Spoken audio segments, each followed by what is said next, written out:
मित्रों, Asha Paras for peace and harmony foundation Bharat के संयुक्त तत्वावधान में हमारी जो अन्य संस्थाएं हमारे साथ आज जुड़ रही हैं, उनमें Ved foundation India, star health and allied insurance, the global open university Nagaland, Indira Gandhi technical and medical sciences university Arunachal Pradesh, स्वर्गीय गुलाब बाई यादव स्मृति शिक्षा महाविद्यालय खरगोन, गवर्नमेंट कॉलेज पीतमपुर, संकल्प इंस्टीट्यूट ऑफ एजुकेशन गाजियाबाद और गवर्नमेंट कॉलेज बिडबल, इतनी संस्थाएं अकादमिक सहयोग के साथ शामिल हैं। आज का ये कार्यक्रम 3 चरणों में होगा। वो आगे बात करूं उसके पहले आप सभी को नव वर्ष की बहुत बहुत शुभकामनाएं। ईश्वर आपको स्वस्थ, सानंद, सकुशल रखे और हम सबका साथ इसी तरीके से बना रहे, हमारे विचार की यात्रा बढ़ती रहे। पहला कार्यक्रम आज देहरी के आर पार पत्रिका के लोकार्पण का है। दूसरा कार्यक्रम स्त्रीवादी पत्रिकाओं के सामाजिक सरोकार विषय पर परिसंवाद का है।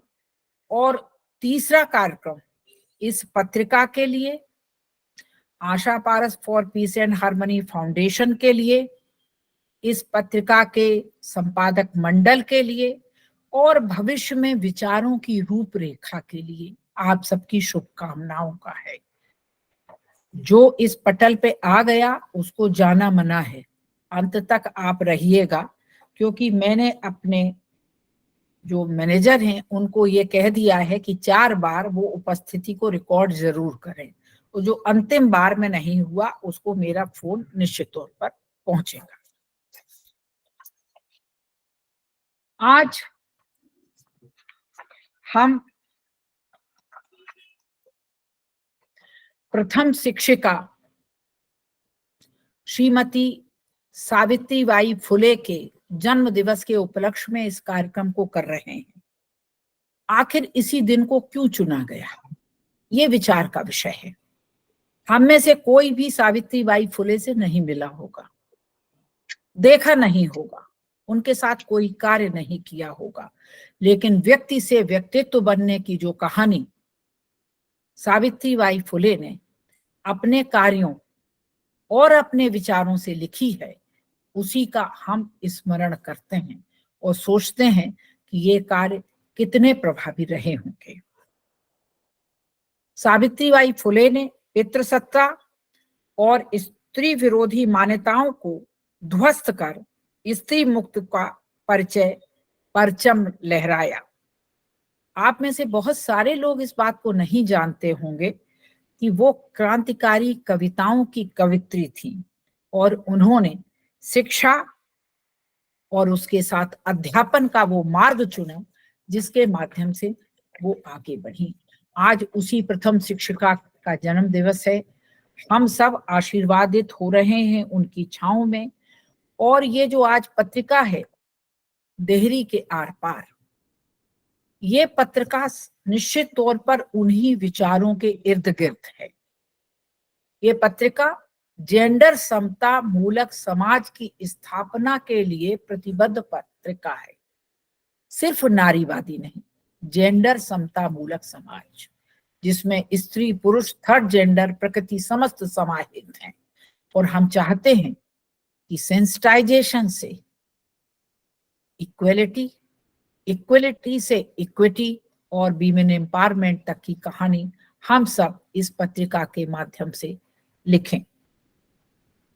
आज इस पत्रिका के लोकार्पण के लिए जिन लोगों को आमंत्रित किया गया है,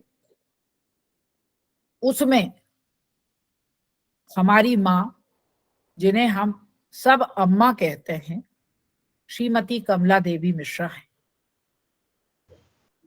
प्रश्न ये है कि क्या हमने किसी व्यक्ति को आमंत्रित किया है? 1% भी नहीं।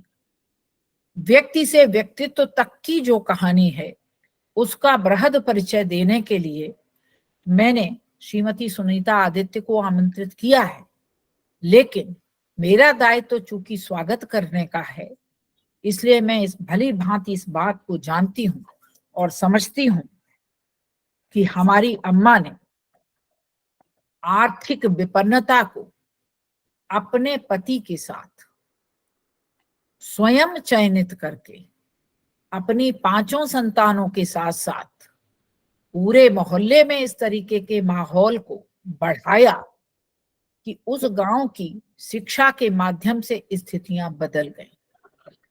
आज मैं या हमारे परिवार के लोग या हमारी सहेलियां जो कुछ भी कर पा रहे हैं, उनमें उनकी बड़ी सशक्त भूमिका है। व्यक्ति से व्यक्तित्व बनने की कहानी, दहेज प्रथा की खिलाफत, जाति प्रथा का विरोध और स्वाभिमानपूर्ण सामाजिक जीवन, ये सब जो घुट्टी में मिला वो इस पत्रिका के मूल में है। मैं उनका स्वागत करती हूँ। आज इस विषय पर लोकार्पण समारोह में मुख्य वक्ता के तौर पर हमने आमंत्रित किया है हमारी प्रिय मित्र लेकिन नारीवादी चिंतक, कई पुस्तकों की लेखिका और धाकड़ वक्ता जो अपनी बात कहने में पूरी महारत रखती हैं, डॉक्टर कुसुम त्रिपाठी को। मुंबई से हैं। मुझे लगता है जेंडर के क्षेत्र में कार्य करने वाले अधिकांश लोग, अधिकतम लोग कुसुम की लेखनी से और वक्तव्य शैली से वाकिफ होंगे। आज हमने इसी विषय पर कुछ विशिष्ट वक्ताओं को भी आमंत्रित किया है। प्रोफेसर विनीता भटनागर, महिला साहित्य, वीमेन इन पावर के साथ साथ राजीव गांधी प्रौद्योगिकी विश्वविद्यालय में प्रोफेसर और अथक परिश्रम से महिला सशक्तिकरण का परचम लहरा रही, आपका स्वागत है। श्रीमती सुनीता पाठक, इनका तमाम लेखन है, लेकिन मुझे ये कहती हैं कि इन्होंने मेरे साथ काम किया, मैं सोचती हूँ मैंने इनके साथ काम किया। स्त्री एक मानव, इस परियोजना का गहन अध्ययन अनुसंधान जब ये कर रही थी, बरकतुल्लाह विश्वविद्यालय में हम लोग साथ थे, तब इनकी गहन ज्ञान का अनुभव हम सबको हुआ। मध्यस्थ दर्शन सह अस्तित्ववाद में बाबा नागराज की शिष्या लेकिन एक विदुषी पंडिता श्रीमती सुनीता पाठक आज यहाँ पर अपने विशिष्ट वक्तव्य को प्रदत्त करेंगी। आपका स्वागत है। श्री आदित्य वाजपेयी, प्रशासनिक सेवा के उच्च अधिकारी, IRS, रेलवे बोर्ड में सदस्य रहे, रेलवे ट्रिब्यूनल बोर्ड में सदस्य रहे, लेकिन उत्कृष्ट अध्येता और विषयों की गहन मीमांसा करने वाले, आपका स्वागत है। श्री अरविंद मिश्रा, यूं तो आप कोऑपरेटिव बैंक की सर्विसेज में रहे, लेकिन वर्तमान में कई वर्षों से जनता इंटर कॉलेज और जनता डिग्री कॉलेज दोनों के प्रबंधन को सचिव के तौर पर बखूबी संभाल रहे, नेतृत्व दे रहे और समाज की उन्नति कर रहे माध्यम वही शिक्षा, आपका स्वागत है। एडिशनल SP सीमा अलावा, जो पुलिस विभाग में होते हुए भी जिन्होंने ह्यूमन ट्रैफिकिंग के इतने बड़े कांड का भंडाफोड़ किया और जिनकी यश गाथा सारे मध्य प्रदेश, क्या इससे बाहर भी प्रचलित है, आपका स्वागत है। Professor Ravindra Kumar Shukla, Asha Paras for peace and harmony foundation के निदेशक और इस पूरे कार्यक्रम की पृष्ठभूमि में आपका स्वागत है। श्रीमती सुनीता आदित्य, जो मेरी छोटी बहन है, ये अलग बात है, लेकिन यहाँ व्यक्तियों को आमंत्रित नहीं किया गया, उनके व्यक्तित्व को आमंत्रित किया गया है। सुनीता आदित्य प्रख्यात कथाकार, देहरी के आर पार पत्रिका में आपकी एक कहानी प्रकाशित है और इसके अलावा समसामयिक मुद्दों पर उनका लेखन अपार है।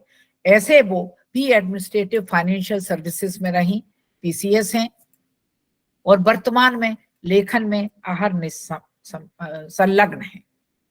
लोकार्पण समारोह के उपरांत परिसंवाद के कार्यक्रम में जो स्त्रीवादी पत्रिकाओं के सरोकार पर केंद्रित है, दो अति विशिष्ट विदुषी बहनें हमारे साथ हैं, प्रोफेसर माला मिश्रा और डॉक्टर अंशु अरोरा। जब ये सत्र शुरू होगा तब मैं उनके विवरण को यहाँ पे प्रस्तुत करूंगी। आज वेद फाउंडेशन के अध्यक्ष डॉक्टर मार्कंडेय राय जी भी यहाँ उपस्थित हैं, प्रोफेसर कुसुम कुमारी हैं, प्रोफेसर पीएन मिश्रा हैं, बहुत सारे विद्वान हैं। वो शुभकामनाओं सत्र में आशीर्वादित हम सबको करेंगे। फिलहाल मैं आमंत्रित करती हूँ बहुत आदर के साथ आज मुख्य अतिथि, लोकार्पण करता और हम सबको रास्ता बताने वाली हमारी अम्मा जो मुख्य अतिथि की आसंदी से हैं, उनका विस्तृत परिचय देखने के लिए श्रीमती सुनीता आदित्य को। सुनीता आदित्य, कृपया मुख्य अतिथि का परिचय दीजिए। सभी को नमस्कार। आज राष्ट्र की प्रथम शिक्षिका पूज्य श्रीमती सावित्रीबाई फुले की जन्म जयंती के अवसर पर मुझे यह दायित्व सौंपा गया है कि Asha Paras for peace and harmony foundation द्वारा प्रकाशित पत्रिका देहरी के आर पार की प्रेरणा स्रोत सम्माननीय मुख्य अतिथि श्रीमती कमला मिश्रा जी का परिचय दूं। बहुत असमंजस है कि उस अजीम शख्सियत का परिचय कैसे दूं जिनसे मुझे स्वयं परिचय मिला है। बताते चले, श्रीमती कमला मिश्रा जी की 5 संतानों में मैं भी एक हूं। अब आप समझ सकते हैं कि श्रीमती कमला मिश्रा जी को नाम से संबोधित करने में मुझे कितना असहज महसूस हो रहा है। मेरे मुंह से उनके लिए सहज प्रवाह में अम्मा ही निकलता है। फिर भी कोशिश है कि आप सबसे उनका परिचय निरपेक्ष रूप से करा सकूं। पत्रिका देहरी के आर पार की प्रेरणा स्रोत श्रीमती कमला मिश्रा का समग्र जीवन स्वयं ही इस पत्रिका के शीर्षक की सार्थकता है। भौतिक रूप से उनकी देह देहरी के अंदर रहकर परिवार को सहेजने समेटने में लगी रही, खपी रही, लेकिन वैचारिक स्तर पर उनके चिंतन का फलक देहरी के पार आकाश की अनंत ऊंचाइयों तक विस्तारित रहा। इस बात का प्रमाण इस पत्रिका की प्रधान संपादिका प्रोफेसर आशा शुक्ला स्वयं हैं, जिनके बचपन से ही श्रीमती कमला मिश्रा ने ऐसे गहरे संस्कारों का रोपण किया है कि जो आज जेंडर संवेदनशीलता और महिला सशक्तिकरण जैसे मुद्दों पर उनके प्रयासों के लिए समाज हित में उपयोगी साबित हो रहे हैं। श्रीमती कमला मिश्रा का जन्म कानपुर के जेके मिल में कार्यरत एक आर्थिक रूप से संपन्न परिवार में हुआ था।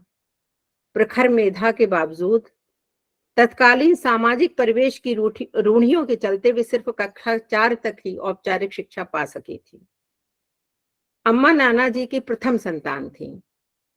उनसे छोटे भाई का जन्म भी उनके जन्म के तकरीबन 14 वर्ष बाद हुआ था। स्वाभाविक तौर पर वह कानपुर के शहरी वातावरण में सुख सुविधाओं में पली थी। पश्चात मेरे पिता श्री आनंद स्वरूप मिश्रा जी के साथ उनका विवाह वर्ष 1947 में हुआ। तत्कालीन परिवेश में अमूमन यह माना जाता था कि यदि लड़का उच्च शिक्षित है तो अच्छी नौकरी मिलेगी ही। बताना चाहूंगी कि यह वह दौर था जब भारत औपनिवेशिक शासन से मुक्त ही हुआ था। स्वतंत्र भारत के शैशवकाल में अनेक चुनौतियां सामने थीं, जिनमें से एक प्रमुख चुनौती गांव में व्याप्त अशिक्षा की रही, जिसे मेरे आदर्शवादी पिता ने सहर्ष स्वीकार किया और जीवन पर्यंत भौतिक सुविधाओं से विलग रहकर उसी लक्ष्य के लिए वो समर्पित बने रहे। उन्होंने जनपद इटावा के एक गांव बकेवर में शिक्षा के पौधे का न सिर्फ रोपण किया, बल्कि ताउम्र मनसा वाचा कर्मणा वो उसी के विकास के लिए समर्पित बने रहे। आज वह पौध जनता विद्यालय इंटर कॉलेज एवं जनता कॉलेज बकेवर के रूप में बटवृक्ष बन चुकी है। मेरे पूज्य पिता के समर्पण को, उनके आदर्श को मेरी मां ने सहजता के साथ न सिर्फ स्वीकार किया था, अपितु वह उनके सच्चे अर्थों में सहयोगी और सहधर्मिणी बनी रही। निश्चित रूप से आदर्श के इस दुरूह पथ पर आजीवन चलने का निर्णय एक बेहद कठोर निर्णय रहा होगा। कानपुर नगर के परिवेश में पली बढ़ी नववधू का महज 18-19 साल की उम्र में बकेवर गांव की एक देहरी के अंदर पारिवारिक कठिनाइयों एवं आर्थिक विपन्नता से सामना हुआ। मेरे पिता के आदर्श और उनके समर्पण में पत्नी और परिवार बहुत बाद में आते हैं, ताउम्र बहुत बाद में ही रहे। मेरे पिता के परिवार की सारी जिम्मेदारी मेरी अम्मा के, जो कि एक नववधू के रूप में उस घर में प्रवेश करके आई थी, उनके ऊपर आ पड़ी। स्वाभाविक रूप से बच्चों की परवरिश हो या परिवार के गंभीर रूप से अस्वस्थ बुजुर्गों की सेवा शुश्रूषा, इनकी सारी जिम्मेदारी अम्मा की हमेशा बनी रही।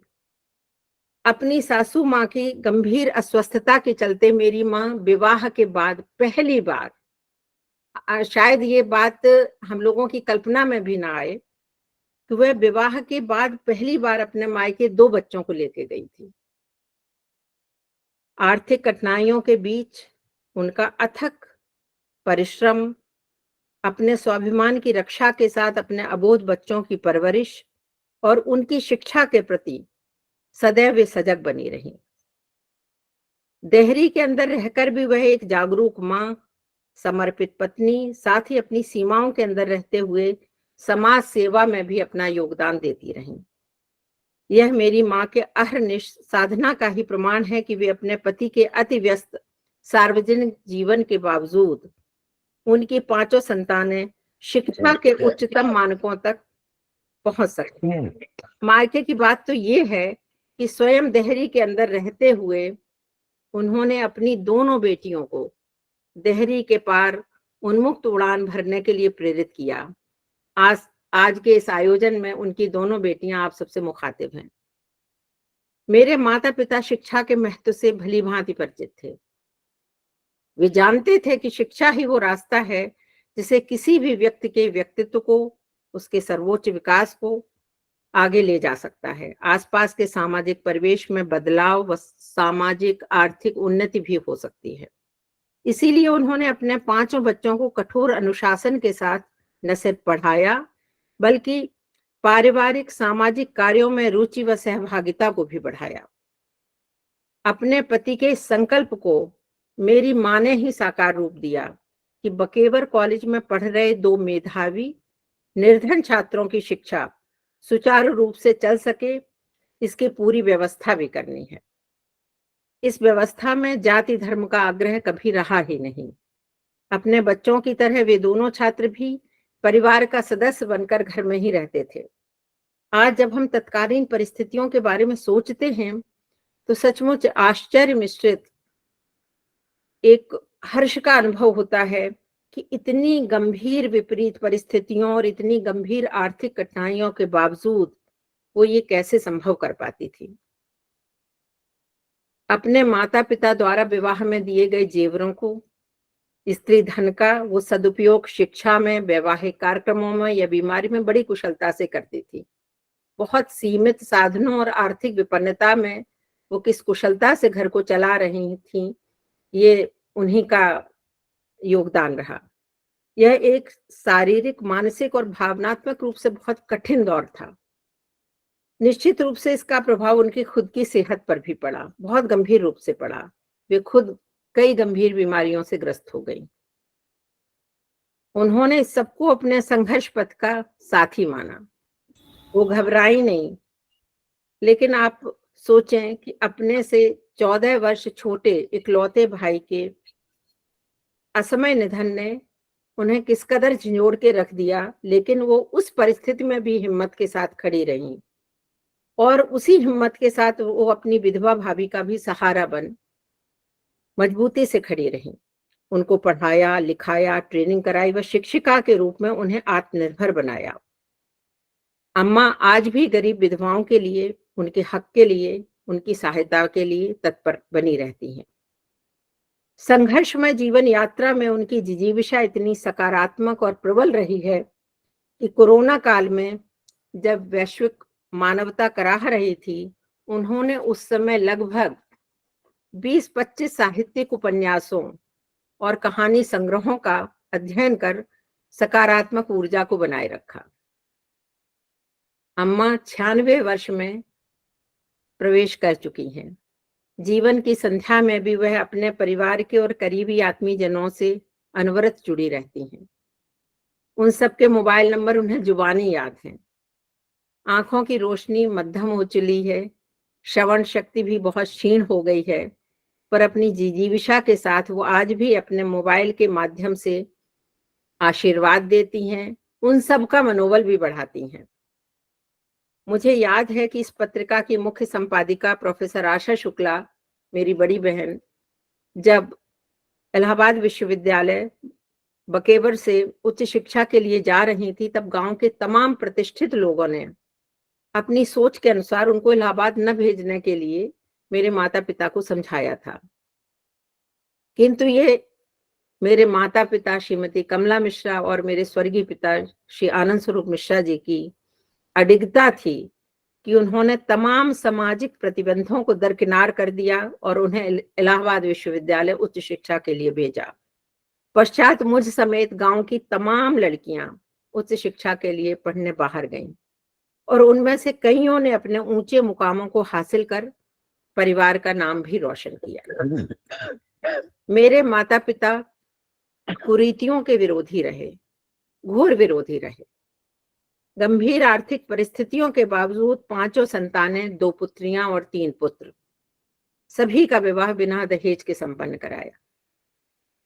बाद में अपनी पौत्र वधुओं के चयन में भी उन्होंने जाति पाति के भेदभाव से ऊपर उठकर शिक्षा और योग्यता को हमेशा ऊपर रखा।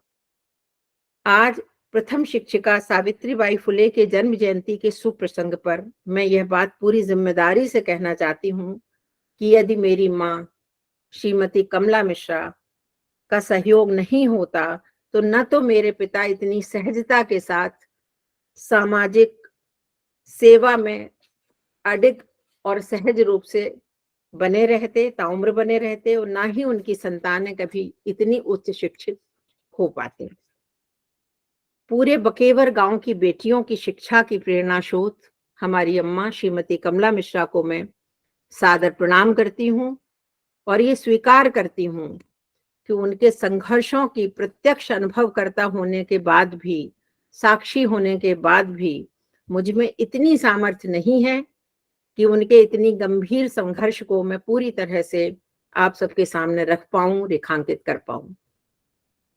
तथापि ये पत्रिका देहरी के आर पार इस बात का प्रमाण है कि किसी भी संघर्ष का प्रतिफल सकारात्मक होता है।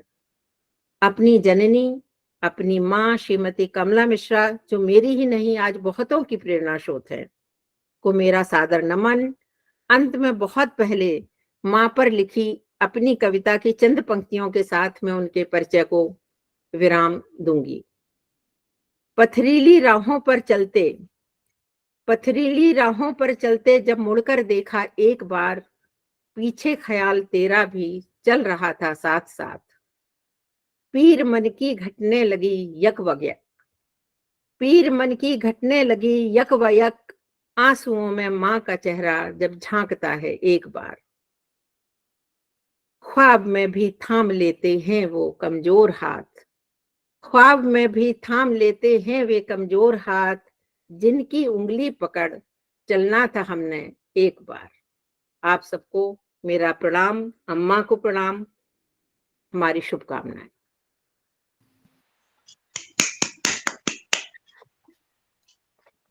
धन्यवाद। मैं निश्चित इस बात से सहमत हूं कि किसी के भी विवाह के उपरांत 60 वर्ष के संघर्ष को 10 मिनट 5 मिनट में नहीं बतलाया जा सकता।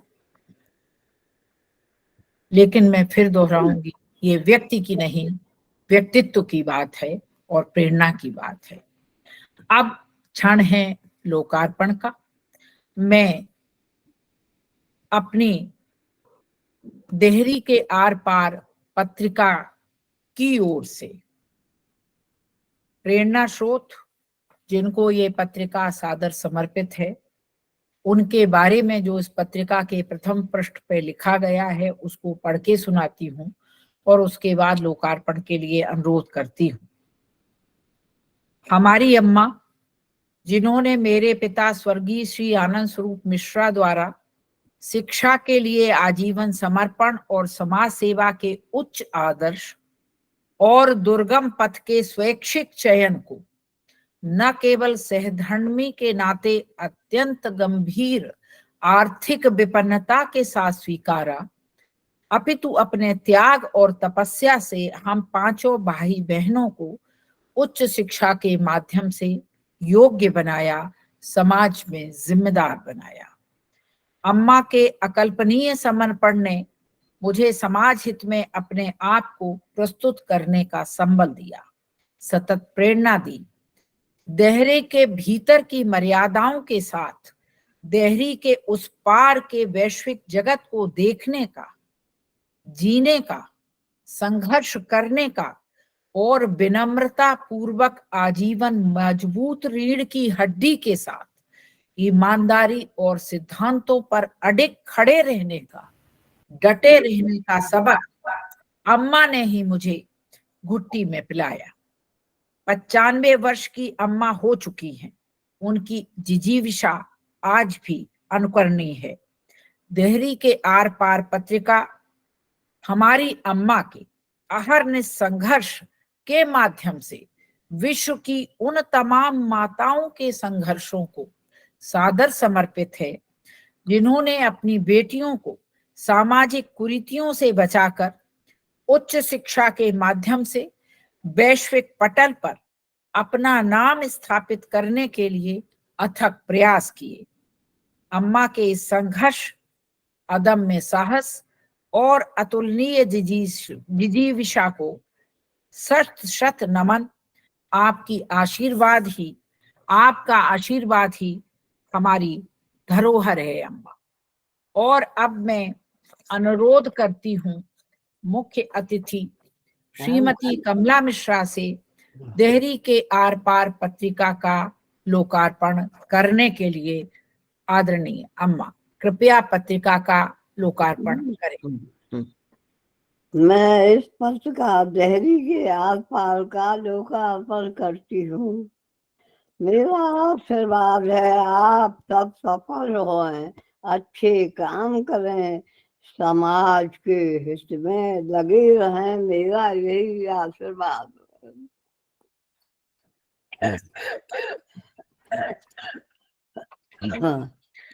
अभी हम सब साक्षी हो रहे थे देहरी के आर पार पत्रिका का लोकार्पण मुख्य अतिथि श्रीमती कमला देवी मिश्रा के नाते मैं अपने प्रबंधक लव चावड़ीकर से कहूंगी कि पत्रिका के अगले पृष्ठ भी कुछ पृष्ठ आप खोलिए।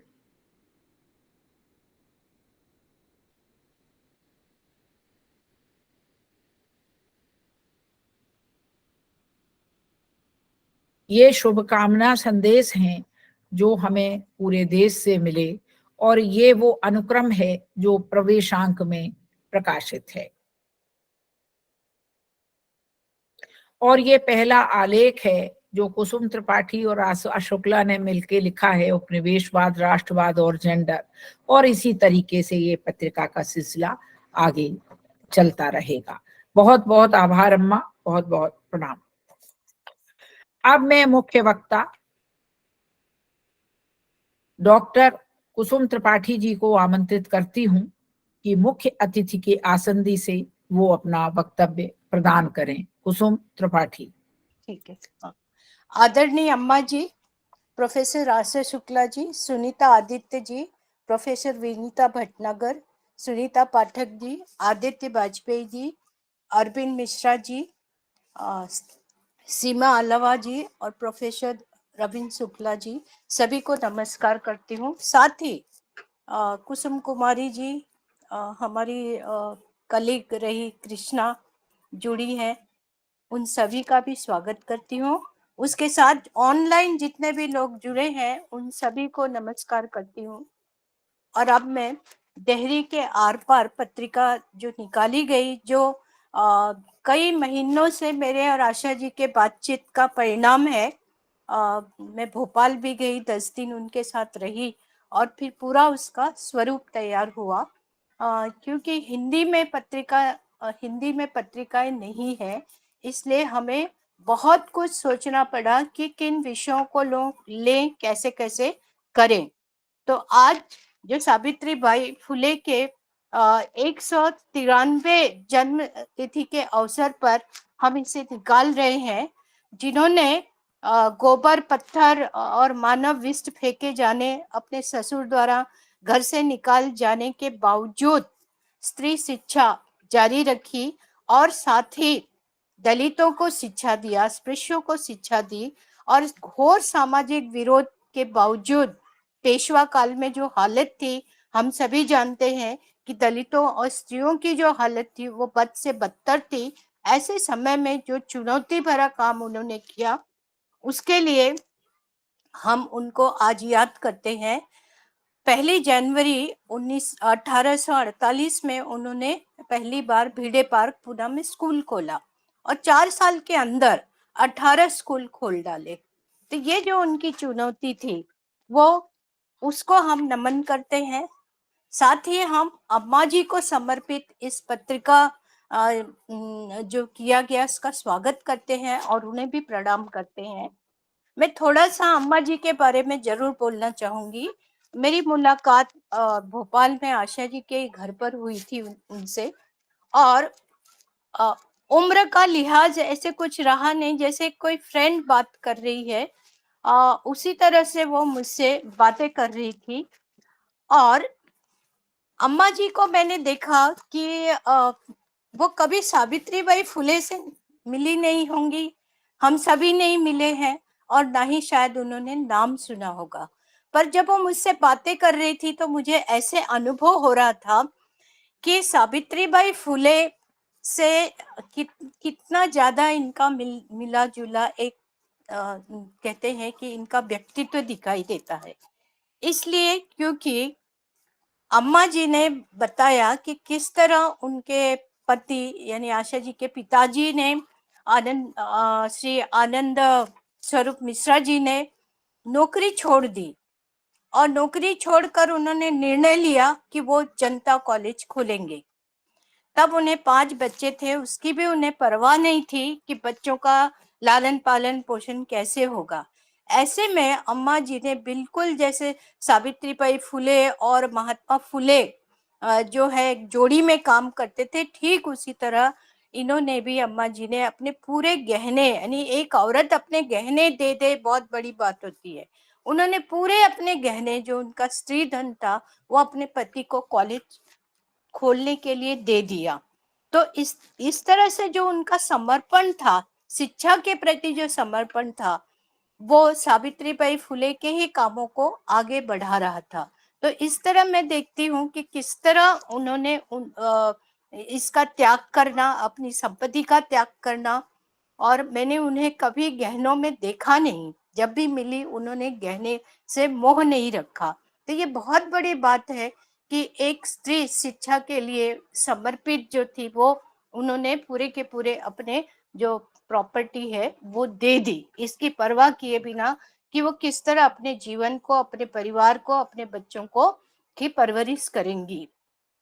और आज इतने सालों बाद हम देख रहे होंगे कि उस जनता कॉलेज ने कितने विद्यार्थियों को जन्म दिया होगा, आसपास कितने लोगों को शिक्षित किया होगा, कितने लड़के लड़कियां पढ़े होंगे।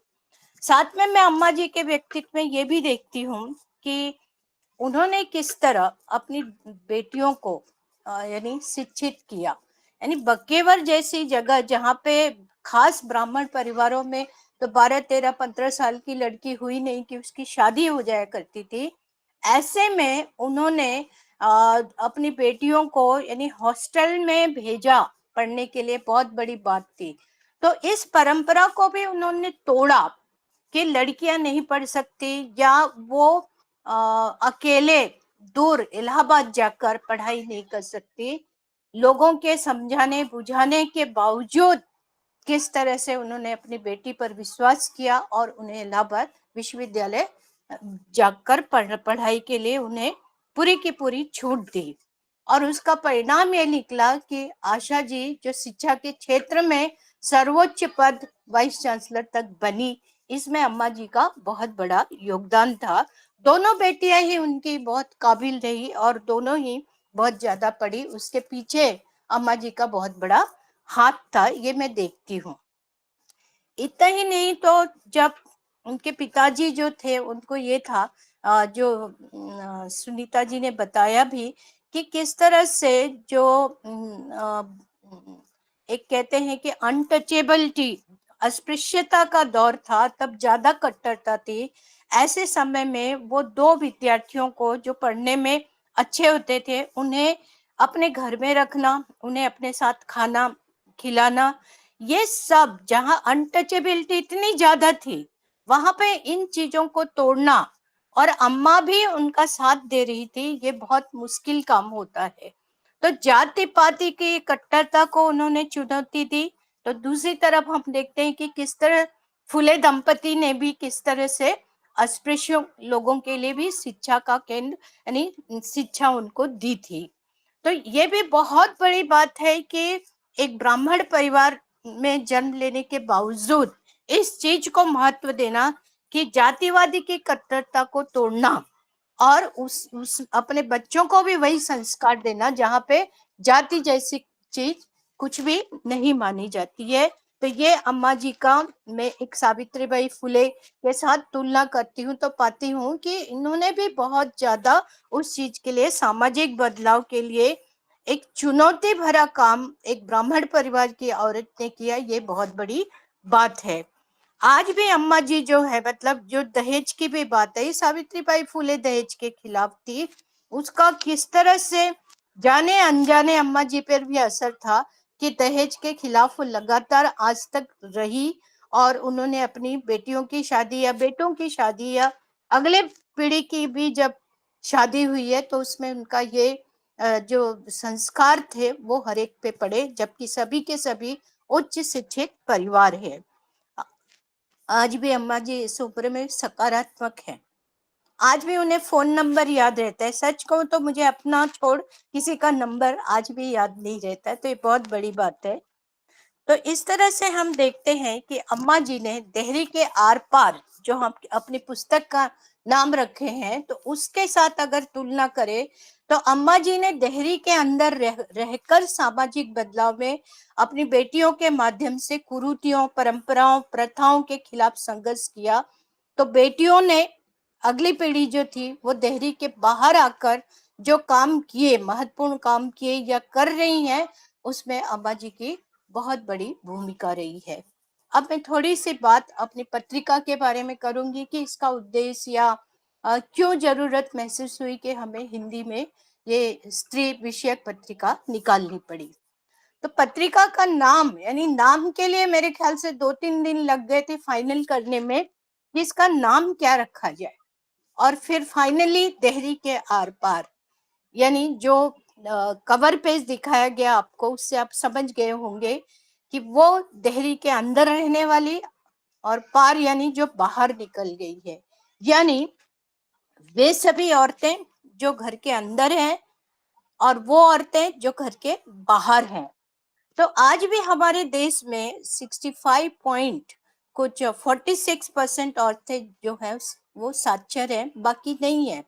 और साक्षर में वो औरतें भी शामिल है जो हस्ताक्षर कर सकती हैं, उन्हें भी साक्षर कहा गया है। तो मैं तो ये मानती हूँ कि सावित्रीबाई फुले का सपना तब पूरा होगा जब हमारे बैंकों में, सरकारी दस्तावेजों में वो कॉलम बंद होगा जहां अंगूठा लगाना पड़ता है। शर्म आती है कि आज भी अंगूठा लगाने का एक कॉलम रहता है कि जो पढ़े लिखे नहीं अंगूठा लगाएं। तो उस दिन सावित्रीबाई फुले का सपना पूरा होगा जिस दिन हम वो अंगूठे लगाने वाला जो कॉलम है वो गायब हो जाएगा। तो देहरी के आर पार नामकरण पत्रिका देने के पीछे आशा जी या मेरी ये मनसा है कि औरतें जो घरों में रहती हैं, खासकर हिंदी भाषी क्षेत्रों में, उनमें कैसे जागरूकता लाई जाए। आज भी दहेज है, बलात्कार है, छेड़छाड़ है, बाल विवाह है, विधवा, स्त्री शिक्षा, भ्रूण हत्या, न जाने अनेकों कुरीतियां हैं समाज में, उनसे कैसे छुटकारा पाया जाए। एक तरह तो कल्पना चावला जैसे वैज्ञानिक हैं, तो हमारी राष्ट्रपति भी महिला है, कई सीईओ हैं। शहर और गांव के बीच ये जो जमीन आसमान के जो फर्क है, उसको यानी एक ऐसी औरतें हैं जो दहरी के उस पार हैं, वो शहर की लड़कियां हैं जो पुरुषों के साथ कंधे से कंधा मिलाकर चल रही हैं। और इसी देश में इतने फासले हैं कि दूसरी तरफ ऐसी औरतें हैं जो अपनी दहरी से आगे, ग्रामीण औरतें हैं, आदिवासी हैं, अल्पसंख्यक हैं, बंजारन औरतें हैं, किसान हैं, मजदूर हैं। उन्हें इसके बारे में पता भी नहीं है कि कुछ औरतें इस तरह भी जीवन जी रही हैं जो पुरुषों के बराबर जी रही हैं। वहां स्त्री पुरुष समानता है, दिखाई देती है। जहां एक और इन शहरी औरतों को ग्रामीण या इन क्षेत्र में जो ग्रामीण आदिवासी दलित औरतें, बंजारन औरतें, उनकी जिंदगी के बारे में कुछ नहीं पता है, ना वो उसके बारे में जानना चाहती हैं। तो दूसरी तरफ ये शहरी जो लड़कियां हैं या औरतें हैं जो पढ़ी लिखी, वो भी उन औरतों को बारे में बिल्कुल नहीं जानती। तो इन दोनों को एक दूसरे के बारे में जानना, परिचय कराना भी इस पत्रिका का एक उद्देश्य रहेगा। इसी तरह हम पढ़ लिख कर हमने अपने सभी पढ़े लिखे होने के बावजूद हमें हमारा कानून, हमारे स्वास्थ्य के बारे में, इतिहास के बारे में, जेंडर विषय यानी LGBTQIA+ के बारे में हमें कुछ नहीं पता है। और इसी कारण हमें महिला पत्रिका की जरूरत महसूस हुई। आज मीडिया हो, फिल्म हो, विज्ञापन हो, सब में औरत को एक प्रोडक्ट के रूप में दिखाते हैं, यानी वो माल है, वो उपभोग की वस्तु है। उसके कपड़े लगातार कम होते चले जा रहे हैं और उसकी बौद्धिकता कोई मायने नहीं रखती। तो किस तरह से औरतों को एक दिखावे के रूप में, एक उपभोग की वस्तु के रूप में पेश किया जा रहा है और इसी को मॉडर्न का नाम दिया जा रहा है कि ये मॉडर्निज्म है, तो उसके हम खिलाफ हैं। हम इस मॉडर्न औरत को बिल्कुल नहीं आगे बढ़ाना चाहते। हमें औरत की बौद्धिकता को बढ़ाना है। वो एक वस्तु नहीं बल्कि वो एक मानव है। हमें जेंडर समानता चाहते हैं, स्त्री पुरुष के बीच भेद नहीं चाहते, समानता चाहते हैं। स्त्री को कम मत समझो और LGBTQIA+ जो है उनको भी मानवीय हक दो। इसके लिए भी हम प्रयास करेंगे इस पत्रिका के माध्यम से। दूसरी तरफ हम ये भी देखते हैं कि इतिहास ने हमेशा जो औरतों को अदृश्य किया है, तो उनके इतिहास से भी अवगत कराना, समानता लाना, दहरी के आर पार के बीच जो एक कहते हैं कि फासला है, उसको भी कम करना है। उन्हें भी एक दूसरे से अवगत कराना है ताकि महिलाएं भी एक दूसरे को समझ सकें। बहनचारा जिसको हम कहते हैं कि सिस्टरहुड, कि ये गांव की औरतें, ये अनपढ़ हैं, ये आदिवासी हैं, ये दलित हैं, हमें क्या लेना देना, वैसा नहीं, बल्कि इन सबके बीच में हमें एक सिस्टरहुड की भावना, बहनचारे की भावना भी निर्मित करनी है कि हम सब औरतें हैं, हम सब मानव हैं, हम सब शोषित हैं पितृसत्ता के द्वारा। तो हम पुरुषों के भी खिलाफ नहीं है, हम सिर्फ समानता चाहते हैं, उतना ही जितना कि पुरुष एक मानव के समान प्रतिष्ठित है समाज में, हम भी चाहते हैं कि हम भी उसी तरह से प्रतिष्ठित रहें। हमें हिंदी में महिला पत्रिका इसलिए निकालना पड़ा क्योंकि हमारे जो इलेक्ट्रॉनिक मीडिया है, प्रिंट मीडिया है, उसमें आप देखिए कि बलात्कार हो, घरेलू हिंसा हो, दहेज हत्या हो, भ्रूण हत्या हो, ट्रैफिकिंग हो या कोई भी सवाल हो या LGBTQIA+ हो, उनको, उनके मुद्दों को या महिलाओं के विकास के मुद्दों को, महिलाओं पर कोई भी चीज नहीं लिखी जाती। वो सेंसिटिव नहीं है इन मामलों में, जितने भी आज हमारे पास मीडिया हैं। तो महिलाओं को सशक्त बनाने संबंधी लेख नहीं लिखे जाते। पत्रिकाएं हमेशा से पुरुषों का क्षेत्र माना गया। तो हमारा उद्देश्य है महिलाओं की छोटी छोटी समस्याओं को अहमियत देकर समाधान ढूंढने की भी कोशिश करना। महिला पत्रिका आज भी महिलाओं के कॉलम के नाम पर छपता क्या है, तो लाइफस्टाइल, फैशन, सौंदर्य, खाने की रेसिपी, बच्चों की देखभाल कैसे करना, स्वेटर कैसे बुनना, यही सब दिखाया जाता है, यही लिखे जाते हैं। तो सामाजिक सरोकार गायब रहते हैं। आज हिंदी में अगर हम देखें तो 5 जो हिंदी पत्रिकाएं दिखाई देती हैं जिनको कहा जाता है महिला पत्रिका है, वह है होम मेकर।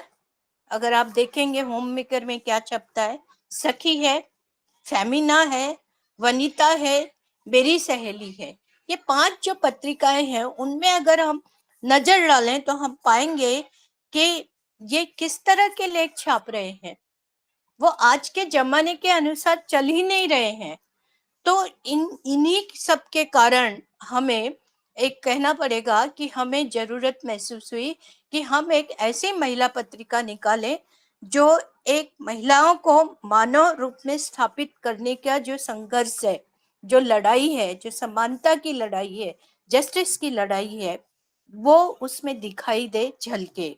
तो देहरी के आर पार पत्रिका न केवल घरेलू महिलाओं, ग्रामीण, आदिवासी, अल्पसंख्यक, बंजारे महिलाओं की जरूरतों को समझे, उन्हें उनके अधिकारों से अवगत कराए, उन्हें आधुनिकता के दौर में महिलाओं को शामिल करने की प्रेरणा दे, उन्हें सशक्त बनाए, ये हमारा मुख्य उद्देश्य है। सावित्रीबाई फुले खुद एक कवित्री थी, तो इस पत्रिका में हमेशा कोई ना कोई कवित्री, या कोशिश करेंगे कि नई कवित्रियां हो। उसी तरह हम देखते हैं कि सावित्रीबाई फुले के सत्यशोधक समाज में एक मुक्ता साल्वे थी, जो 14 साल की लड़की थी। उसको माना जाता है पहली निबंधकार है, हमारे देश की पहली निबंधकार है, जिसने जाति के सवाल पे एक निबंध लिखा था 15 पेज का। उसको कहा, उस उपाधि दी गई कि ये पहली भारत की निबंधकार लड़की है। इसी तरह ताराबाई सिंधे थी, जिन्होंने स्त्री पुरुष तुलना लिखी, और इस तरह से ताराबाई सिंधे जो पहली नारीवादी लेखिका थी। फातिमा शेख जो पहली मुस्लिम कहना चाहिए कि पहली मुस्लिम शिक्षिका मानी जाती है।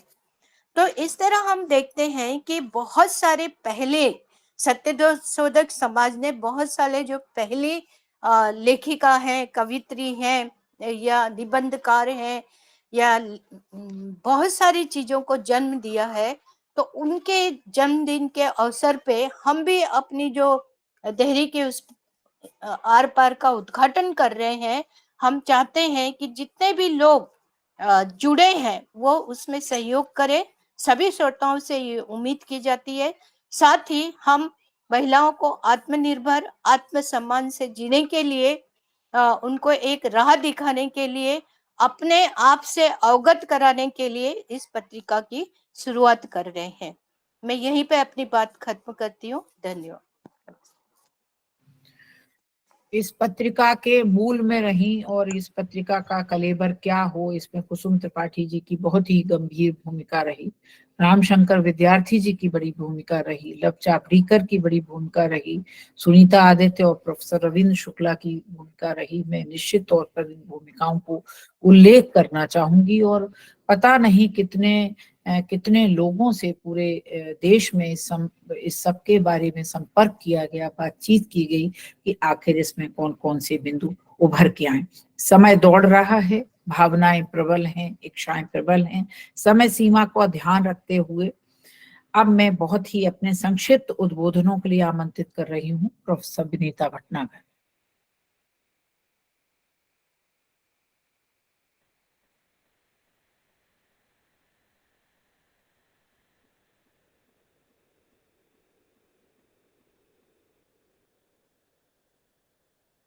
जब तक विनीता को फोन लगाते हैं, क्योंकि समय सबका बढ़ रहा है। सुनीता है, सुनीता पाठक जी दीदी, मैं हूँ जी।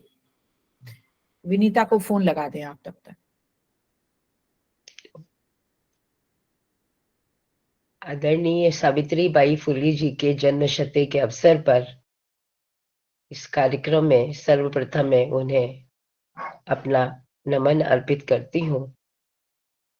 अपने संकल्पों से अपने जीवन को सार्थक करने वाली अम्मा जी को मेरा प्रणाम। जिजीविषा की जीती जागती उदाहरण धरोहर हमारी आशा दीदी को मेरा प्रणाम। आदरणीय सुनीता दीदी, उनको मेरा प्रणाम।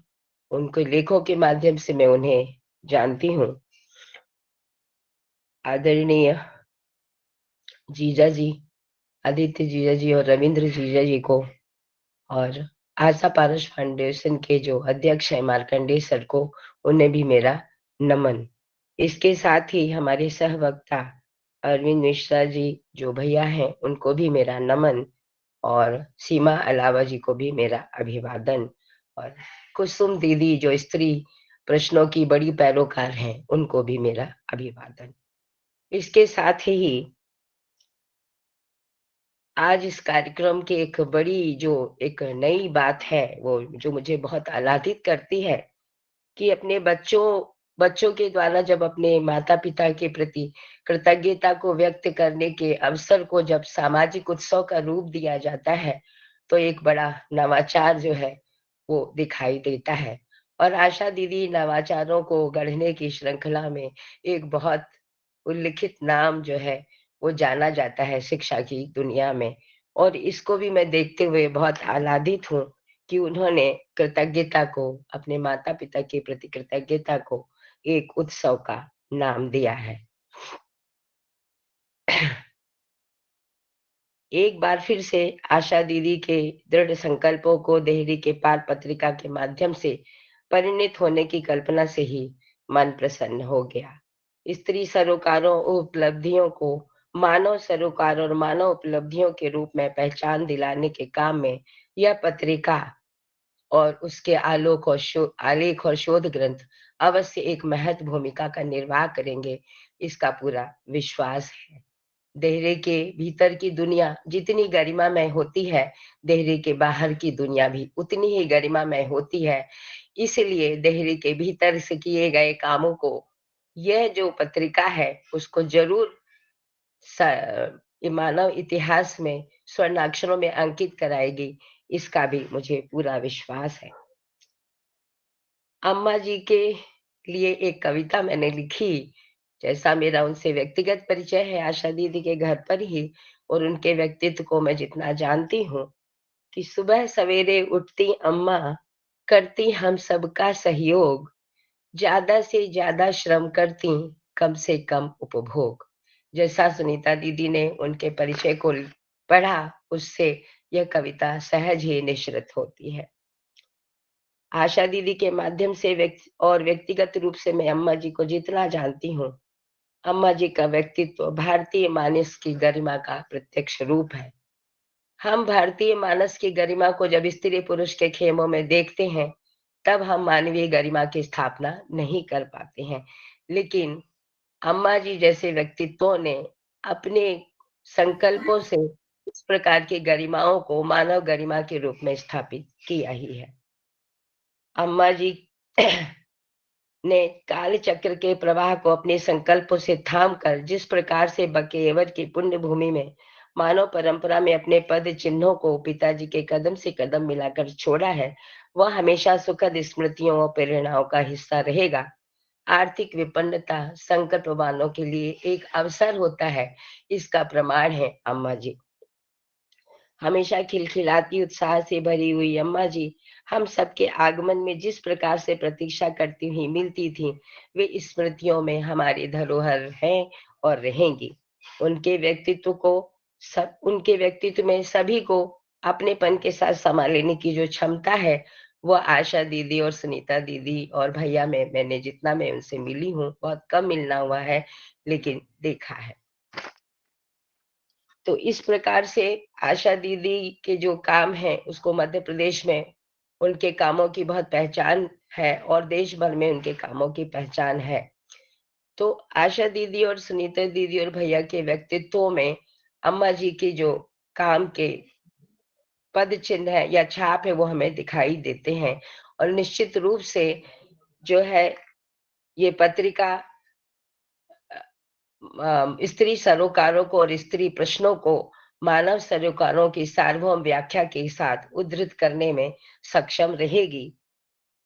इस अम्मा जी की जब व्याख्या करते हैं तो माँ की गरिमा की व्याख्या होती है, और उस गरिमा को अम्मा जी ने जैसे स्थापित किया है, उसको एक बार पुनः कविता के माध्यम से व्यक्त करते हुए मैं अपने उद्बोधन को यही पूरा करूंगी कि अम्मा जी हमारी है जग से न्यारी, तन से वे सेवा करती हैं, मन से है उदार, और हर कमी में पूरक होती, ऐसे करती प्यार।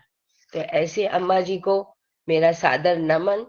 उनकी कर्मठता को, उनके व्यक्तित्व को मानव जाति और हम सभी हमेशा याद रखेंगे, और अपने जो संस्कार हैं उनके माध्यम से, अपने कार्यों के माध्यम से उनकी सार्थकताओं को अपनी जीवन की सार्थकताओं का हिस्सा बना करके मानव परंपरा में एक सार्थक भागीदारी निभा करके उनके प्रति अपनी कर्तव्यता को, श्रद्धा सुमन को अर्पित करेंगे।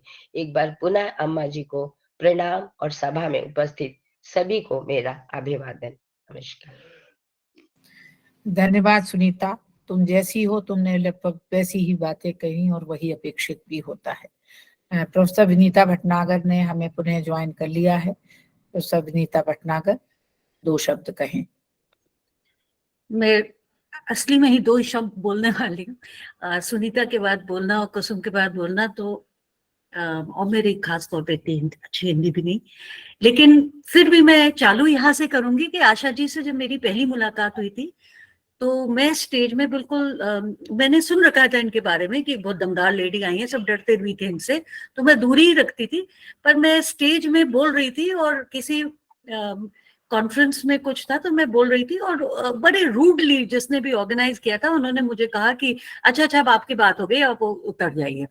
तो खैर मैं तो उतर गई चूहे की तरह, लेकिन आशा जी बैठी थी वहां, और आशा जी उस तरफ, मतलब सभी उनको बड़े उससे देखते थे, ये डायरेक्टर आई हैं, प्रोफेसर आई हैं। उन्होंने मुझे अपने बगल में बिठा दिया और बहुत प्यार से मतलब कंसोल भी किया, और साथ में फिर वो चाय वाय पे बुलाए जा रहे थे दिग्गज लोग, तो कह रही चलो तुम भी चलो। अरे तुम, मैं तो बैठी रही, वो चली गई, लेकिन वो फिर भी देखती रही कि चलो चलो, अरे कौन देख रहा है, तुम चलो, मतलब तुमने जब बोला है तो तुम चलो। तो मैंने उनसे उस वक्त कहा था, और पता नहीं उनको याद होगा कि नहीं, कि आपको वाइस चांसलर बनना चाहिए। बस ये हमारे बीच में बात हुई थी और ये मेरे दिमाग में बैठ गई। मैं सबको कहती रहती हूँ कि देखो मैंने कहा था इनसे। बहुत सारी ऐसी मेरे इनके साथ अनुभव हुए हैं, मैं लिखूं तो किताब ही लिख दूं, मतलब पर मैं जो मेरे दिमाग में एकदम से आ रहे, मतलब बहुत चीजें जो मैंने इनसे सीखी हैं, जो इनमें हिम्मत है और कर्मठ है, वो सब चीजें मैंने सीखी है। पर एक इंसिडेंट फिर मुझे याद आता है कि एक कोई जेंटलमैन आए थे, तो वो उनको बता रहे थे, मैं बैठी थी वहां साइड में टाइपिंग कर रही थी, तो वो कह रहे थे कि भाई ऐसा है, ऐसा ऐसा कोई समस्या, आप हमारे साथ में या आप हमारे अंडर या कुछ ऐसे बोले, आप हमारे साथ काम करिएगा। तो आशा जी बोली हाँ हाँ, आप हमारे नेतृत्व में काम करिएगा। मुझे इतना अच्छा लगा कि ये मान के चल रहे हैं कि लेडी हैं और ये ना, ये हमारे साथ में हमारे अंडर काम करेंगे, वो सीधे कहनी कि नहीं हमारे नेतृत्व में आप काम कर लीजिएगा ऐसा। तो बहुत सारे ऐसे इंसिडेंट्स हैं, और मेरे पर्सनली भी उन्होंने जिस तरह से, मतलब बैकबोन की तरह है कि पर्सनली भी एक स्ट्रेंथ है, और जिस तरह से उनका दिल और दिमाग दोनों इतने विशाल हैं, तो उसमें मुझे ये समझ में आता है कि ये तो उनको आज, मतलब अगर मैं अपने दोस्त के लिए ग्रेटफुल हूँ और गर्व महसूस करती हूँ, तो मुझे मानना पड़ेगा कि उस दोस्त के पीछे उसकी माँ है, जिन्होंने उनको इस तरह से संस्कार दिए, इस तरह से पाला कि वो इतने मजबूत और इतनी प्रिंसिपल्ड हैं। तो अम्मा जी को मैं धन्यवाद भी कहती हूँ, नमस्कार भी करती हूँ। और इस बात को, मतलब जैसे आपने भी बताया कि, और आशा जी भी मुझे बताती थी, बहुत सी चीजें मुझे नहीं समझ में आती थी कि ऐसा क्यों कर रहे हो आप, ऐसे में अपना नुकसान हो रहा है। वो बताती थी कि पिताजी जो है कैसे वो कॉलेज चलाते हैं, कैसे हर चीज को देखते हैं, कहीं पर पान भी नहीं थूका होना चाहिए, वहां पे वापस पुताई हो जाएगी। बहुत से ऐसे किस्से वो बताती थी जो मेरे दिमाग में अभी बैठे हुए हैं कि ऐसा होना चाहिए, ये नहीं कि है हम, लेकिन होना चाहिए। तो अम्मा जी ने जो उसके पीछे उनका जो बलिदान दिया उन्होंने, और जो उन्होंने साथ दिया, और जो उन्होंने बच्चे रेस किए, खास तौर पे आशा जी और फिर उनकी जो फैमिली है, वो इतने मैं क्या बताऊं, मतलब मैं पूरी दुनिया एक तरफ और ये लोग एक तरफ। तो अम्मा जी, मैं बार बार आपको इस बात के लिए धन्यवाद करती हूँ, क्योंकि आपने मेरी मदद की है बिना मुझे जाने भी। दूसरी चीज ये है कि आज सावित्रीबाई फुले जी का भी जन्मदिन है, और यही अम्मा से ही मुझे ये बात भी याद आ रही है कि वो भी इंडियन फेमिनिज्म की जननी मानी जाती हैं। और मुझे ये जरूर लगता है कि जब भी हम आगे कुछ कर पाए, जैसे आज हम कर रहे हैं, कि अगर आशा जी हैं तो पीछे अम्मा जी हैं, उनके बिना आशा जी नहीं है। वैसे ही जो आज काम कर रहे हैं इस फील्ड में, उनके पीछे बहुत सी औरतें हैं जिन्होंने काम किया है और बलिदान किया है। तो बहुत अच्छा है कि हम उनको आज याद भी कर रहे हैं और उनके जन्म तिथि पे ये काम कर रहे हैं। और तीसरी चीज, बस मैं आखिरी चीज ये कहनी चाहूंगी कि बहुत बहुत ये कि आप ये जो पत्रिका निकल के आ रही है, इसकी बहुत जरूरत है। और अभी खास तौर पे कोविड के बाद में जर्नलिज्म में, प्रिंट जर्नलिज्म खास तौर पे, औरतों की भागीदारी और कम हो गई, बहुत कम हो गई है। और अगर ये नहीं होगी तो औरतों की नजर से जो चीजें हैं, चाहे वो पॉलिटिक्स हो, हेल्थ हो, कुछ भी, वो अगर वो पर्सपेक्टिव नहीं आएगा सोसाइटी में, तो सोसाइटी भी कमजोर पड़ेगी। तो इसलिए बहुत जरूरी था इस वक्त में इस पत्रिका का निकलना। और इसी के साथ मैं अपनी बात विराम देती हूँ। धन्यवाद। धन्यवाद विनीता। मैं जानती हूँ आपको और आपके कामों को, लेकिन फिर भी आपने इतने अच्छे और सुंदर शब्द कहे, वो तो मेरे साथ हमेशा ही होते हैं। बहुत बहुत धन्यवाद। और अब मैं बहुत ही आदर के साथ आमंत्रित करती हूँ श्री आदित्य वाजपेयी जी को। हमारे परिवार के हैं, लेकिन उन्होंने जितनी गंभीरता से और जितनी शालीनता से अपनी प्रशासनिक सेवाओं को किया है, उससे ही ज्यादा उन्होंने अध्ययन किया है। हम लोग कभी कभी हंसते भी हैं कि आपकी अब इम्तिहान कब होने वाले हैं, परीक्षा कब होने वाली है।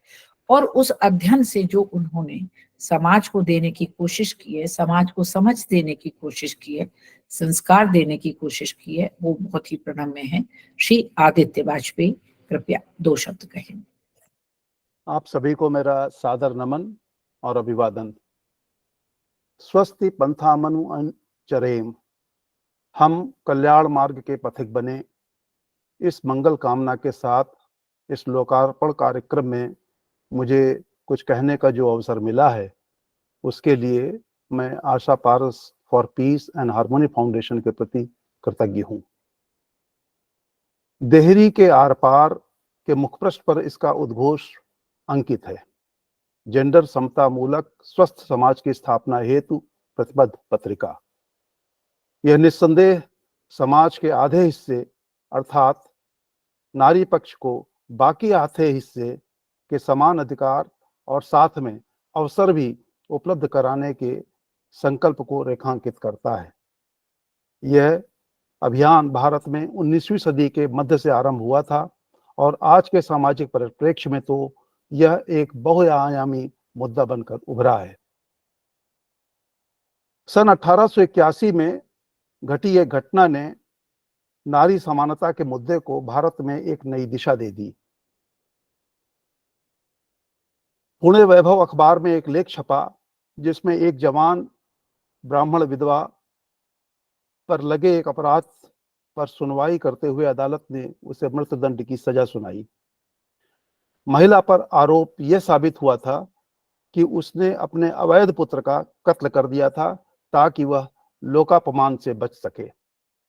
इस घटना ने सारे समाज को झकझोर कर रख दिया।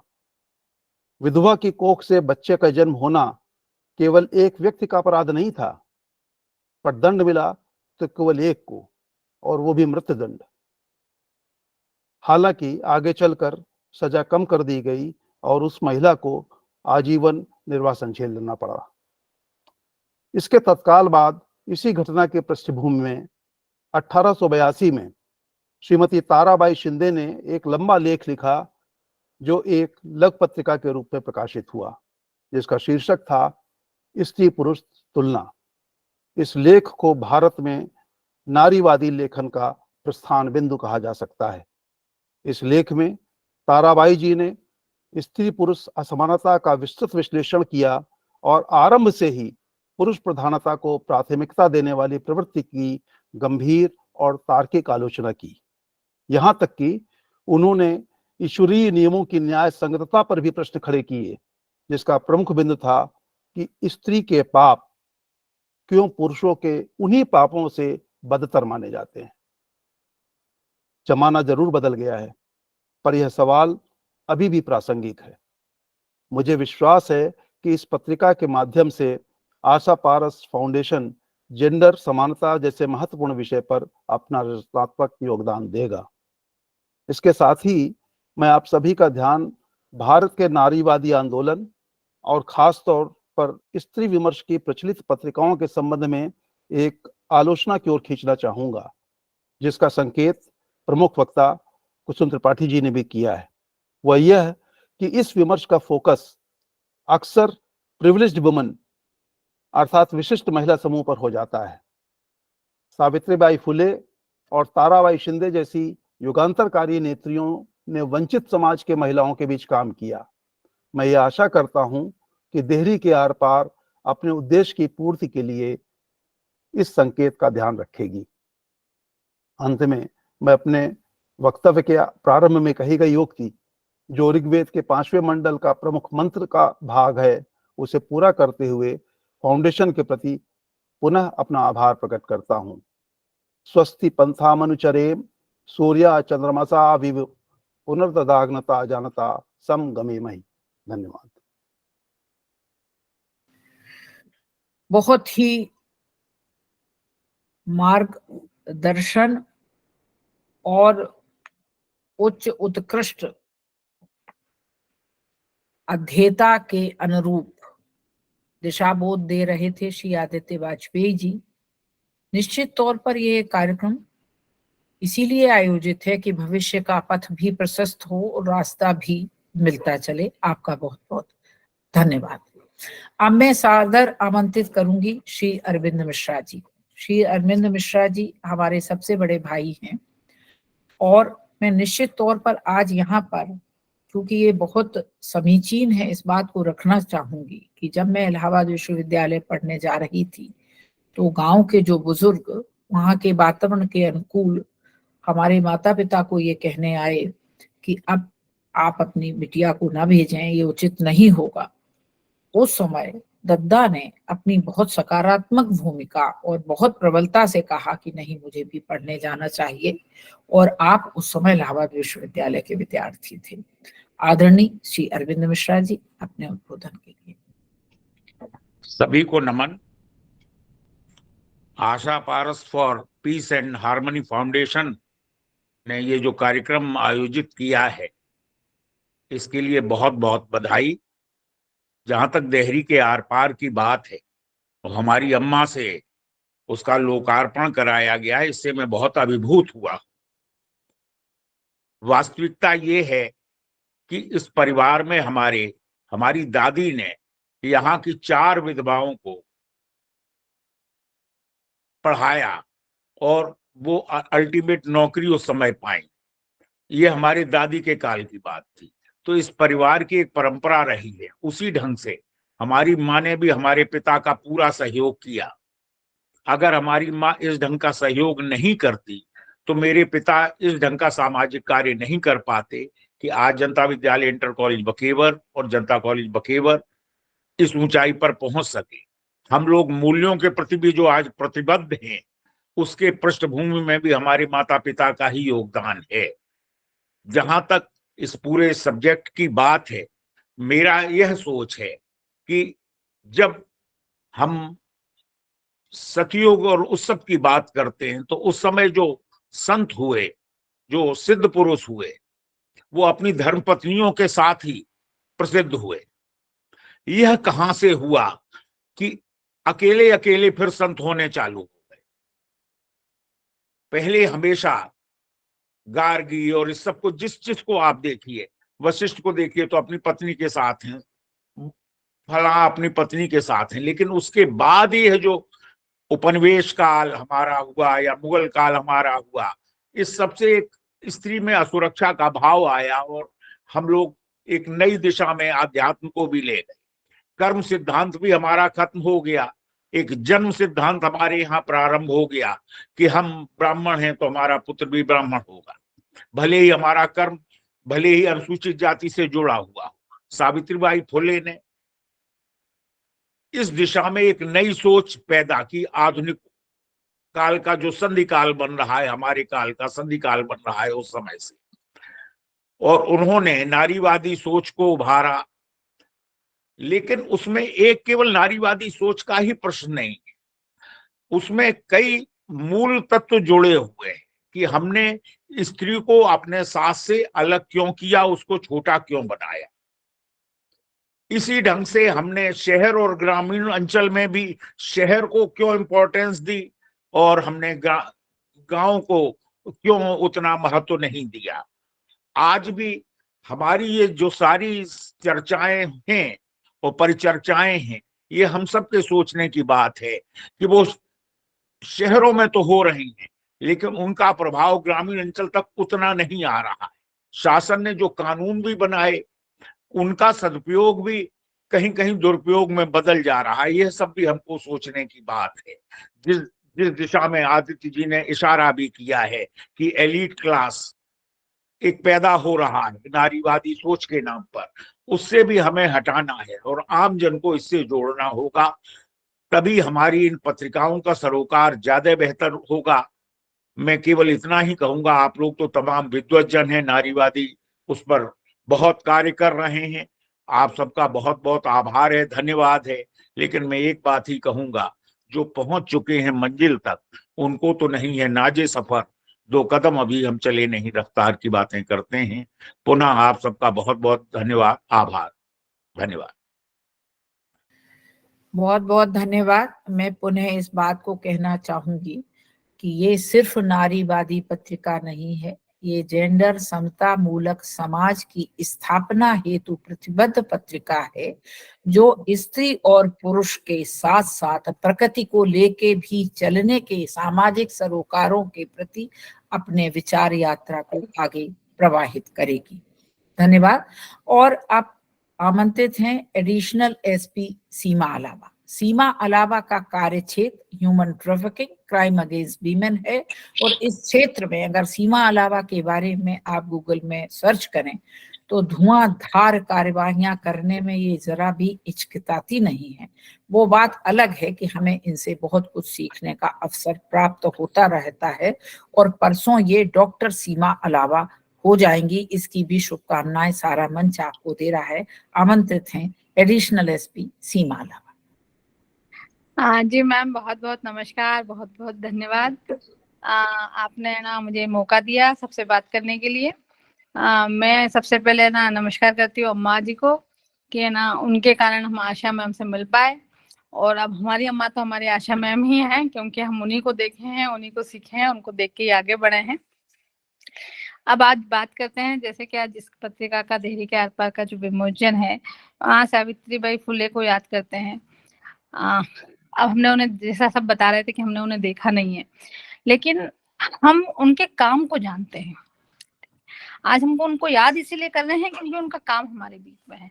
अंबेडकर जी को भी हमने नहीं देखा, लेकिन उनके काम को, उनके दी हुई चीजों को समाज आज भी यूज कर रहा है। उन्हीं की बदौलत है कि आज हम यहाँ आप सब लोगों के बीच में हैं। तीसरी, गांधी जी की अगर बात करें तो उनका जो व्यक्तित्व है और उनके जो किए गए कार्य हैं, उन्होंने हमको आजादी दिलाई है, वही हमारे बीच में है। तो मूल मुद्दे की बात यह है कि व्यक्ति याद नहीं रहेगा, व्यक्ति के किए हुए कार्यों को याद किया जाएगा हमेशा से। तो बेहतर है कि हम है ना थोड़ा सा जो हम काम कर रहे हैं, जैसे मैं बोलूँ ना, आज आशा मैम का ये देहरी के आर पार से हम अगर नारीवादी सोच की एक बात कर रहे हैं, जैसे कुसुम मैम ने कहा था कि हम महिलाओं को प्रोडक्ट की तरह यूज कर रहे हैं, तो ये एक बहुत सोचने वाला विषय है जिसके ऊपर मुझे लगता है काम किए जाने की आवश्यकता है। ऐसे ज्वलन मुद्दे हैं जिन पर आज भी बात होनी चाहिए। मैं बोलती हूँ कि अब जैसे अब हमारा ट्राइबल क्षेत्र है झाबुआ राजपूत, जहाँ डायन प्रथा चलती है, ठीक है, एक विवाह विच्छेद आजकल के समय की सबसे बड़ी महत्वपूर्ण तथ्य हो गया है। हम बोलते हैं तरक्की हो रही है ना, डिजिटाइजेशन हो रहा है हर चीज का, लेकिन जैसे जैसे महिलाएं आगे बढ़ रही हैं, है ना, हमारी सामाजिक संस्कृति, जैसे हम फैमिली काउंसलिंग वगैरह कराते हैं, हमारी पारिवारिक व्यवस्था धीरे धीरे इतनी खराब हो रही है। उसका मेन मुद्दा हमारा ये इंटरनेट, हमारे व्हाट्सएप, हमारे फेसबुक, ये बहुत सारी चीजें हैं जिसपे मुझे लगता है बात की जाने की आवश्यकता है। सावित्रीबाई फुले ने शिक्षा दी हमें, हम उन्हीं के कारण आज हम यहाँ आप सबके बीच में बोल पा रहे हैं, इसलिए शिक्षा को उन्होंने महत्व दिया। ठीक है, ये जो हमारा आज महिला आरक्षण विधेयक जो आया है, ये उन्हीं ने जो नींव रखी है उसी की देन है, जो कि आज फलीभूत हो रही है। हमने 33% रिजर्वेशन तो दे दिया, लेकिन हमारे समाज में, हमारी सोसाइटी में, इवन मैं अपने पुलिस की बात करूं, हमारे पुलिस में भी 33% रिजर्वेशन है, लेकिन हम सिर्फ 7 या 8% महिलाएं हैं जो आज हम पुलिस में काम कर रही हैं। रिजर्वेशन होने के बाद भी महिलाएं पुलिस में नहीं है, क्योंकि हमारे समाज का एक्सेप्टेंस ही नहीं है। तो हमको सिर्फ सुविधा महिलाओं को देना, उनको उनके अधिकार देना, उसके साथ साथ जरूरी है कि जो हमारा पुरुष वर्ग है और जो हमारा समाज है, जो कि हमारे 50% और 70% लोग जो हमारे हैं, उनका एक्सेप्टेंस हो हमारे लिए। ये जब तक माहौल पैदा नहीं करेंगे तब तक, है ना, मुझे नहीं लगता कि कोई बहुत ज्यादा हम बात करने की स्थिति में है। इसलिए जो मैम बार बार बोल रही हैं कि सिर्फ ये महिलाओं के लिए नारीवादी सोच की बात नहीं है, नारीवादी सोच तभी सफल है जब हमारे साथ हमारा 50% का पार्टनर भी हमारे साथ में है। जब हम इस सोच के साथ हम काम करेंगे तो नो डाउट हम कुछ अच्छा कर पाएंगे। देहरी के आर पार में जैसे हम बताएं कि हम इसकी थोड़ी सी संपादकीय भूमिका में भी हैं, तो मैं चाह रही हूँ कि अगली वाली जो अभी जो अगला जो एडिशन जब भी निकालेंगे तो उसमें हम जैसे एक आपका LGBTQ की बात की थी किसी ने, तो मैं उसमें कहना चाहूंगी कि हमने कभी वर्कशॉप कराई थी हमारे कमिश्नरेट में, पहली बार ये हुई थी कि हमारे LGBT के लोग हमारे पास सब आए। हमारे उसमें ये एक चीज आई थी, एक शब्द आया था, उसमें ये हुआ था कि उन्होंने कहा मैडम पुलिस बहुत ही खराब व्यवहार करती है। तो हमारे लिए इतना मेंटल हरासमेंट हो जाता है। उन्होंने वो हमारे कमिश्नर साहब के पास गए थे, कमिश्नर साहब ने उन्हें मेरे पास भेजा। अब मुझे भी लगा कि इनके साथ अपन व्यवहार कैसे ठीक कर लें एकदम से, लेकिन हमने पहली बार बात की।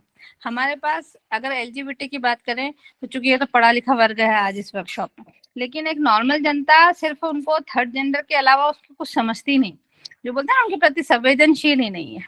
तो ये उनके अधिकार, उनके राइट्स, एक मैं शब्दावली भूल गई हूँ, उसमें उन्होंने बताया था कि जैसे कोई मेल या कोई फीमेल होता है, अगर फीमेल है और उसको कोई अगर उसको मेल नाम से संबोधित कर दे तो उनको एक ट्रॉमा हो जाता है, जिससे उनको है ना डिप्रेशन और उनको बहुत सारी प्रॉब्लम्स हो जाती है। मुझे पता ही भी नहीं था कि ऐसा सिर्फ बोल देने से बीमारी होती है। ये आपको पिछले साल लास्ट ईयर में यूके शेफील्ड में ट्रेनिंग करने गई थी, हमारा MCTP का कोर्स था।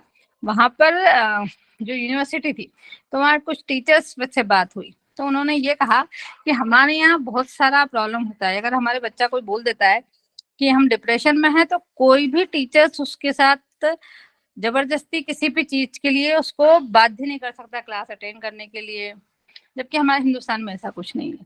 ठीक है, दूसरी उन्होंने एक बात की थी कि हमारे यहाँ बच्चा खुद डिसाइड करेगा कि उसको ही बोला जाए या शी बोला जाए, लेकिन हमारे यहाँ अगर ये हम कल्पना भी नहीं कर सकते कि ही या शी बोलना है, वो हम डिसाइड करते हैं देख के, सूरत देख के, जैसा हम समझते। ये एक बहुत बड़ा चैलेंज है जो कि हमको लगता है सोसाइटी में होना चाहिए।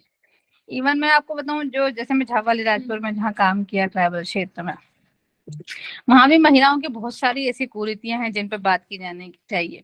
आपका इसमें आप डायन प्रथा आप बोल लो, सिर्फ आपको है ना छोटी सी किसी बात को लेके वहाँ बहुत आसानी से मर्डर हो जाते हैं। इवन मैं बोलूँ झावा अलीराजपुर जो है आपका एशिया में सबसे बड़ा, जो जहाँ मर्डर्स होते हैं सबसे ज्यादा अधिक संख्या में, वो वाला स्पॉट है। थाना चांदपुर वहाँ एक है अलीराजपुर में थाना, वो थाना सबसे ज्यादा मर्डर के लिए एशिया में प्रसिद्ध है। तो हमने सोचा कि ऐसी क्या चीज है भैया कि यहाँ इतने मर्डर होते हैं। थोड़ा सा हमने इस पे इन्वेस्टिगेशन करने की कोशिश की, तब समझ में आया कि वहाँ जो शराब पी के, क्योंकि महिलाओं को बता रहे थे ना, जैसे कुछ समय हमने बोला था कि प्रोडक्ट की तरह यूज किया जाता है, तो वहां सिर्फ महिलाओं की उतनी ही वैल्यू है कि वो सिर्फ उनका खाना बना दे, उनके खेतों में काम करते, बस, इससे ज्यादा उनकी कोई वैल्यू नहीं। और वो चूंकि शिक्षित नहीं है तो इसलिए वो इसी चीज को मानती है कि यही हमारे लिए है। तो कुछ कुछ इन कुप्रथाओं पे, उनके मेंटल स्टेटस पे, है ना, जाति पे, ये इन विषयों के ऊपर मुझे लगता है कि है ना कुछ आर्टिकल्स आ जाएंगे, तो अगली बार हम इसको थोड़ा सा करेंगे। इसी वाली इसमें हमको डायन प्रथा के ऊपर लिखना था, लेकिन कोई व्यवस्था के कारण हम लिख नहीं पाए। अगली वाली एपिसोड जो अगला वाला जो करेंगे हम पत्रिका का विमोचन, उसमें हम इस सब्जेक्ट को उठाएंगे। आप सबसे निवेदन है कि अगर इस टाइप की कोई चीज हो जिसमें महिला एक्सेप्टेंस की बात हो, अगर इस टाइप का कोई अगर मुद्दा आप लोग लेके आएंगे तो हम उसको जरूर से शामिल करेंगे। और इसके बाद सबसे दूसरी चीज ये बोलना चाहूंगी कि महिलाओं को स्वीकार कर लें, सबसे बड़ी चीज। उसके बाद पुरुषों की बात हम आगे से करेंगे, तो ये भी हमें लगता है कि एक बड़ा मुद्दा होना चाहिए हमारे बीच का। तो ऐसे छोटे छोटे से मुद्दे हैं जिनके ऊपर बहुत बड़ी बड़ी बातें होनी है। तो चूंकि एक बहुत अच्छी पत्रिका है और चूंकि है ना ये नेशनल लेवल की पत्रिका है, तो मैं चाहूंगी कि इस टाइप के जो टॉपिक्स हैं आप इसमें जरूर शामिल करें। बाकी नए साल की शुभकामनाएं, आप सबका आशीर्वाद मुझे हमेशा से प्राप्त होता रहे। तो मैम का नमस्कार, थैंक यू सो मच, है ना आशा मैम, कि आपने ये मौका दिया। Thank you so much. Thank you.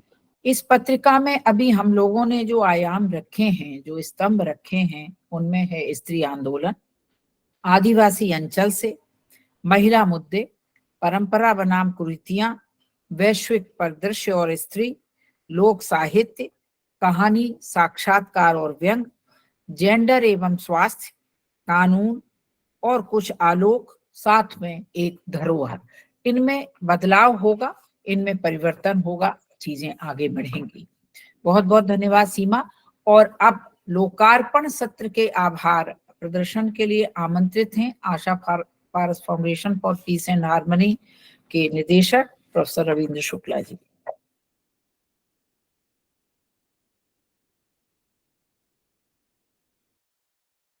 Mic on करें, माइक ऑन करिए।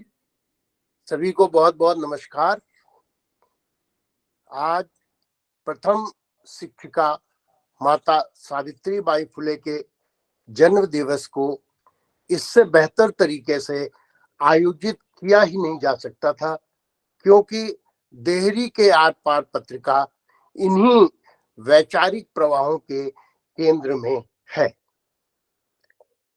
हमारी अम्मा श्रीमती कमला मिश्रा ने जिस तरह के वैचारिक और सामाजिक संस्कार बच्चों को दिए हैं बचपन से, वे ही इस पत्रिका का मूल आधार हैं। अतः मैं अम्मा को सादर चरण स्पर्श करते हुए सभी माताओं के प्रति आभार प्रकट करता हूं कि वे इतने गहरे जीवन संस्कार अपनी संतानों में बोएं कि समाज के वैचारिक प्रवाह की धारा को संवेदनशील और जीवंत बनाया जा सके। प्रधान संपादक प्रोफेसर आशा शुक्ला ने जिस तरह समर्पण भाव से इस पत्रिका के लिए रात दिन परिश्रम किया है, उनके प्रति भी आभार व्यक्त करता हूं। वे Asha Paras foundation for peace and harmony के माध्यम से गंभीर कार्य कर रही हैं। मुख्य वक्ता कुसुम त्रिपाठी और सुनीता आदित्य तथा रामशंकर इस पत्रिका के प्रारंभिक समय से विचार विमर्श में जुड़े रहे हैं, उन्हें भी बहुत बहुत आभार। प्रोफेसर विनीता भटनागर, सुनीता पाठक, श्री आदित्य वाजपेयी और श्री अरविंद मिश्रा तथा से सीमा अलावा को उनके गंभीर आत्मीय विचारों के लिए बहुत बहुत धन्यवाद। घर परिवार, कुटुंब और समाज के सभी साथी सहयोगी जो प्रत्यक्ष और परोक्ष रूप से जुड़े रहे हैं और सहयोगी हैं, सभी के प्रति आभारी हूं। अगले सत्र में परिसंवाद विषय विशेषज्ञ प्रोफेसर माला मिश्रा और डॉक्टर अंशु अरोरा जी के व्याख्यान होंगे, उनका भी स्वागत करता हूं। तत्पश्चात शुभकामनाएं प्रकट करने वाले सभी आत्मीय आदरणीय सहयोगियों को भी प्रणाम करता हूं। धन्यवाद। समय की नजाकत को देखते हुए मैंने समय कम लिया है, सोच रहा था ज्यादा बोलूंगा, लेकिन इस समय ये उचित नहीं लगा। सभी को पुनः धन्यवाद। धन्यवाद प्रोफेसर शुक्ला। और